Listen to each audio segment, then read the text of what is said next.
Здравствуйте, друзья! Год назад молодые белорусы столкнулись с проблемой, вроде не глобальной в свете событий, но затронувшей их судьбы самым непосредственным образом. Начались массовые отчисления студентов, выходивших на марши или поддержавших забастовку. Тогда нелегитимный президент сказал, что студенты, принимающие участие в несанкционированных акциях протеста, должны быть отчислены, и признал отправить недовольных или на улицу, или в армию. Пособники режима сразу принялись исполнять это указание, лишая молодых граждан Беларуси права на получение высшего образования. Цитата. «Мы боремся не с инакомыслием и гражданской позицией студентов, как преподносят некоторые телеграм-каналы, а с проявлением правового нигилизма со стороны отдельных молодых людей», сказал тогда министр образования Карпенко. Он также отметил, что отчисленные грубо нарушали внутренний распорядок вузов, проявляли агрессию по отношению к преподавателям и администрации. После отчисления студенты начали судиться с вузами, но выяснилось, что право не работает не только для протестующих, но и для студентов. К сожалению, многие наши ребята вынуждены были после этого уехать по различным программам за границу и продолжить свое обучение уже в новых вузах. И казалось бы, эту страницу истории они могли для себя перевернуть, но нет. Режим вспомнил, что обучал предателей, решил взыскать с них деньги, затраченные на обучение. И те, кто был отчислен вне зависимости от того, где они находятся, остались должны значительные суммы. Все вопросы, которые касаются обучения в университете, регулируются Кодексом об образовании.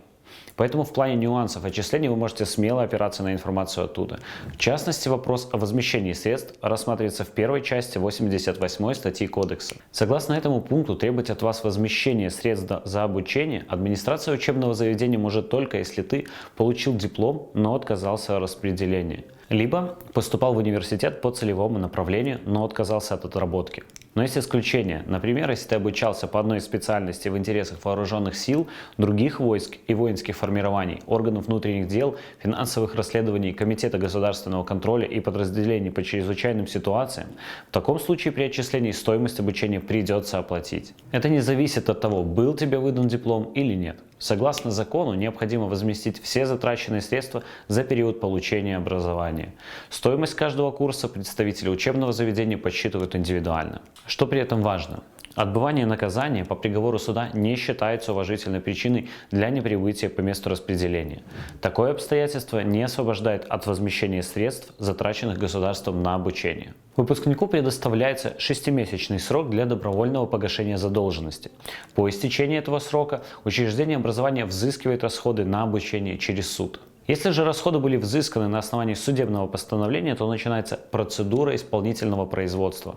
При возбуждении исполнительного производства судебный исполнитель предоставляет должнику 7-дневный срок для добровольного погашения исполнительного документа, о чем указывает в постановлении о возбуждении исполнительного производства.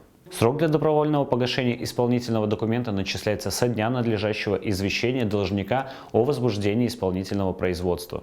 По ходатайству должника судебный исполнитель вправе продлить предоставленный должнику срок для добровольного погашения исполнительного документа, если признает причины его пропуска уважительными. В случае неисполнения должником исполнительного документа в предоставленный ему срок для добровольного исполнения осуществляется принудительное исполнение этого исполнительного документа. В данном случае к задолженности прибавится сумма принудительного сбора в размере 10% от взыскиваемой суммы.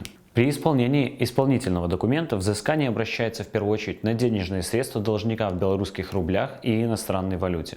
Поэтому, если у вас имеются денежные средства на счетах, они должны быть либо сняты, либо переведены на счета, открытые за границей.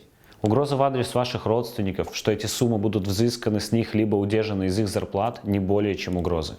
При отсутствии у должника денежных средств, покрывающих сумму задолженности, судебный исполнитель не налагает арест на имущество, находящееся в помещении, занимаемое должником совместно с иными лицами, в случае, если это имущество явно не принадлежит должнику.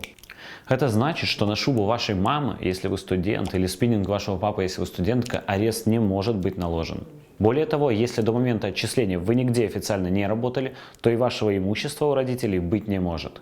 Если во время наложения ареста на имущество должника другие лица заявят на это имущество свои права, но не представят документального подтверждения своих прав, имущество вносится в акт ареста. Одновременно судебный исполнитель разъясняет заинтересованному лицу его право представить судебному исполнителю документы для рассмотрения вопроса о снятии ареста, либо обратиться в суд с иском об освобождении имущества от ареста. Что это значит? что если вы были отчислены и ожидаете взыскания, посоветуйте родителям на всякий случай сохранять документы и технические паспорта на дорогостоящее приобретение. Остались вопросы? Пишите нам, и мы на них обязательно ответим. Берегите себя. Пока.